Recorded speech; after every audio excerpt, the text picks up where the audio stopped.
Welcome, everyone, to Lyndhurst Community News.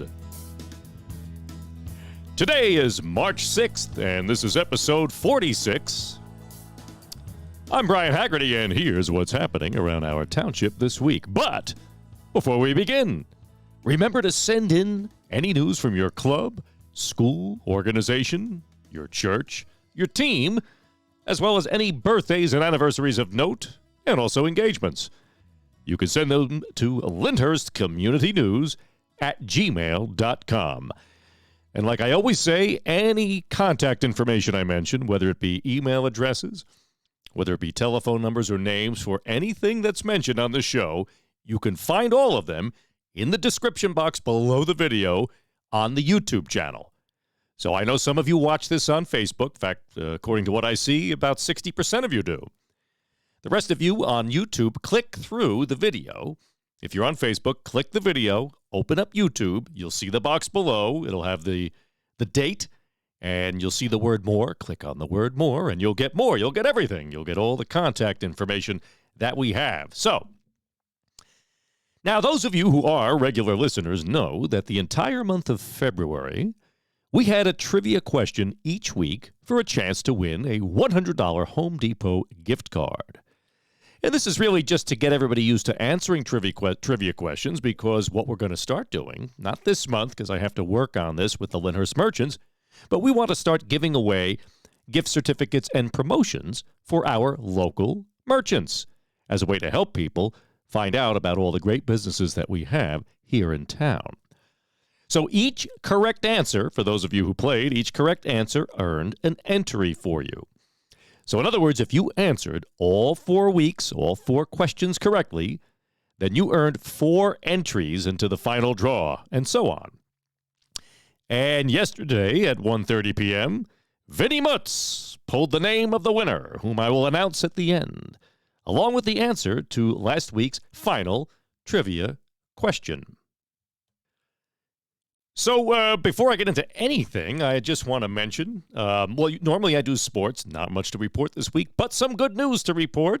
And I want to say a big congratulations to the girls' Golden Bears competition cheer team, because they came home a 2-time national champion. So congratulations to all the girls and to the coaches on a good job of making us proud of you all.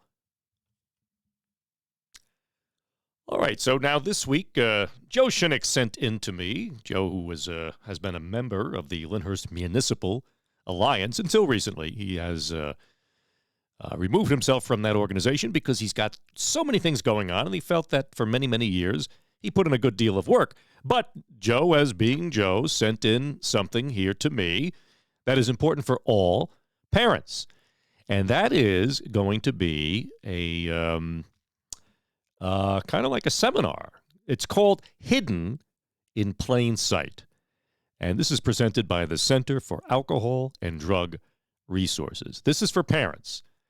It's going to be held at the Lyndhurst High School Auditorium, and that's going to be on April 10th. So I'm going to remind you all several times, and that's going to be at 6:30 p.m. So what is it all about? Well, this is actually a very important meeting, because this presentation is going to focus on what parents can learn about everyday items that may be indicators of risky behavior and or drug use for their preteen or teenager. It also includes a mock teenage bedroom that parents and caregivers can inspect to understand what may be truly hidden in plain sight.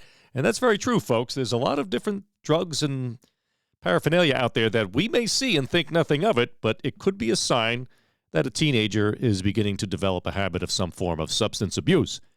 So certainly the more we have awareness of this, the earlier we can catch something like this before it turns into a full-fledged addiction problem with a young person, the last thing that we want to see. So again, that's at the Lyndhurst High School Auditorium, April 10th. I'll remind you several more times, and that's at 6:30 p.m. If you're going, enter through the auditorium doors. All right, and as you know, next week is St. Patrick's Day, and I'll be reminding you about 3 different things you can go to if you want to have a real your fill of corned beef and cabbage, or just to enjoy yourselves by being around local Lyndhurst people. But we also, beside that, we have the 12th annual Lyndhurst High School football beefsteak. Now, that's coming up on Thursday, March 28th. So that's the day before Good Friday. So for those of you who observe, you'll have an opportunity to load up on beef on Thursday, since most people on Friday who are observing Catholics won't eat meat. Now, the cost is $50 a person. And, of course, the dinner is provided by the famous Nightingale Caterers, whom, if you go to beefsteaks in this town, they do it all. And they do an excellent job, too. Now, it is a BYOB, so adults bring your own adult beverage. And it's going to be taking place at the Lyndhurst Senior Building, which is at 250 Cleveland Avenue. Now, the tickets must be purchased by March 21st. Now, if you want to reserve a table or tickets, you could email. Now, there's an email address here, lftdclub@gmail. Don't worry, that's in the description box below. And you can pay by cash or Venmo to that address, or you can make your checks payable to LFTD Club. Now, all proceeds go to the LFTD Club, which assists the Lyndhurst High School football and flag programs. Now, if you have any questions, you can call or you can email the email address I just mentioned, or you can call 201-419-2799. So let's support the Lyndhurst High School football team. And as mentioned last week, and as I said earlier, we have 3 different St. Patrick's Day events going on, of which I'm aware, of course, because people sent them to me, 2 of which are on the same night.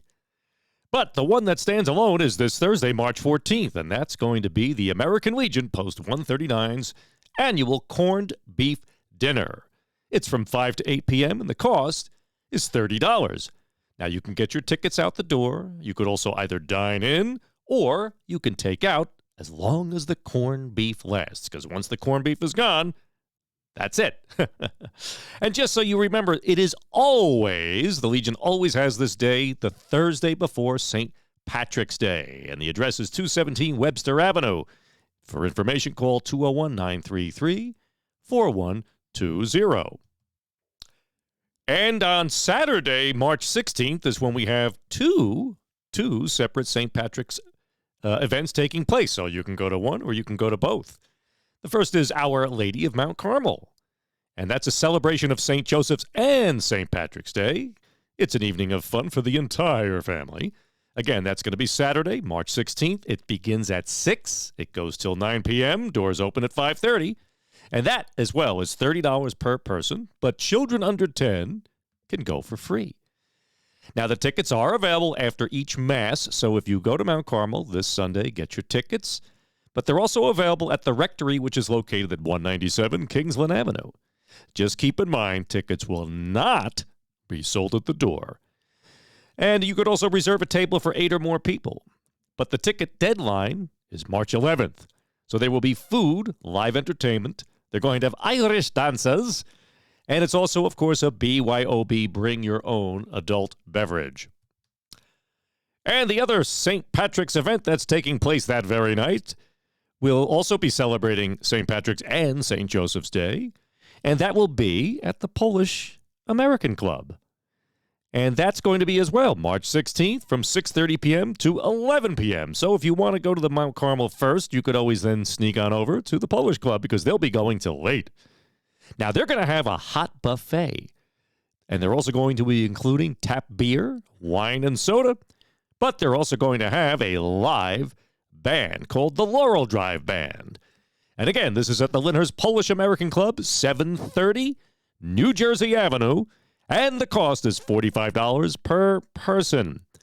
For tickets, call 201-438-9722. What is that? I can't see that number there. I think it's 9721. I'll check that, but something is hiding it there. But check the description box. I'll have the proper one in the description box if you need it. And that's all the news for this week. It's mostly food, as you can see, which will lead me now to announcing who the winner is of the $100 Home Depot gift card. But last week's trivia question was, before Lyndhurst was officially incorporated in 1917, what was its official name? Was it New Barbados Neck? Was it Kingsland? Was it Union Township? Or was it North Newark? Now, this was a bit of a trick question, I have to admit, because many people do think that Lyndhurst was called Kingsland. Now, that's half true. Kingsland was never an officially incorporated municipality. It was actually a postal tract, and it only referred to the section of town from Ridge Road east. That's why the Kingsland train station is called Kingsland, because it was in the Kingsland section of Lyndhurst. And that, of course, refers back to the Kingsland Manor and the Kingsland family who owned the majority of that property several hundred years ago. And that's where the Kingsland Manor once stood. In fact, if you're driving down Schuyler Avenue, it was to the on your right-hand side. If you're heading south, that is where the enormous Kingsland Manor once stood. Of course, there's nothing left of it. There's nothing left to be found. But the actual title, the actual official name, was Union Township. Now, Union Township originally consisted of Rutherford, North Arlington, parts of Kearney, I believe, and Newark. It just slowly, over the years, each community began to separate themselves by incorporating their own separate town. It just so happened that what is now Lyndhurst, Union Township then, our section known as Lyndhurst now, was the last to do so. So I want to congratulate those who got that question right, and that was Jerry Sparta, Anthony Wartell, Carol Wilson, Jim DeBilio, Barbara Lindsay, Nick Caparino, and Judy Lento. You all got that answer correct. A lot of you answered Kingsland, and again, that was a bit of a trick question. But so now, I went to Vinnie Mutz's yesterday afternoon. It was mobbed as always, but he took the time to draw the winning name. So again, if you answered, depending upon how many questions you answered correctly, that's what determined how many entries you got into the drawing. So if you answered each week correctly, that's four. That's 4 chances to win. So that increases your chances of winning.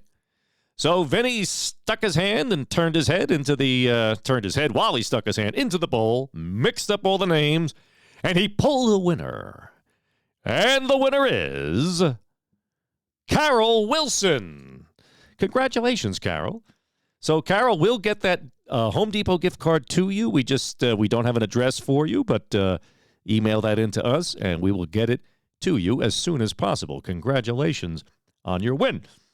Now, this coming month, I don't have any trivia. I might do some just for fun, but I'm waiting to, as I say, work it out with many of the Lyndhurst merchants with regard to giving out coupons or promotions so that people would be able to give our local merchants a try, because we've got some great businesses here locally. So give them a try and support them as best as you can. And I know, Bonnie, I saw your comment about how it's almost impossible to park in places, and I get that. That is true. So do the best that you can. Certainly, if it's a food business, you can get it delivered, but do the best that you can. I know it's tough, especially for people who have a hard time getting around. You know, you can't park necessarily 3 blocks away. Or if you're handicapped, I realize it's a challenge. So do the best you can to support our local merchants. So that brings us to the end of another episode. And here we are into the first week of March. As I say, March is one of those months. The weather has been, except for Sunday, which was gorgeous. What a day that was. Beautiful, brilliant sunny skies, perfect temperature, absolutely gorgeous. We savored it as we could because we knew we were going to come into a long stretch of gray days with rain, which is where we're at right now. But it's coming soon, folks. It's coming soon. And don't forget, this weekend, we set our clocks ahead. I don't know how many of you feel about daylight saving. I don't particularly care for it because I get up very early in the morning. And only now am I seeing a little bit of daylight when I get out of bed. But now, once we set the clocks ahead, I'm going to be getting up in the dark again. I'd rather get up in the daylight because in June and July, I'm up 4:30, 5 o'clock in the morning. I love that time of the morning. It's quiet. It's just lovely. So don't forget to set your clocks ahead. Remember, fall back, spring ahead by 1 hour, and we'll get a little more daylight at the end of the day. But I'm more interested in the warmer temperatures and the sunny skies. That's what I want to see. But anyway, don't forget, like I always tell you, a reminder from the Lyndhurst Volunteer Fire Department to always check the batteries on your smoke detectors and your CO2 detectors because they save lives. And don't forget as well that a community is not its roads, its buildings, or its homes. A community is its people, and Lyndhurst is a wonderful community with great people. So get to know your neighbors. And if you have elderly neighbors, check in on them, especially if they live alone. Imagine one day you may be living alone. Check to make sure if they need something if you're going to the store, pick up something for them. Take their garbage cans in.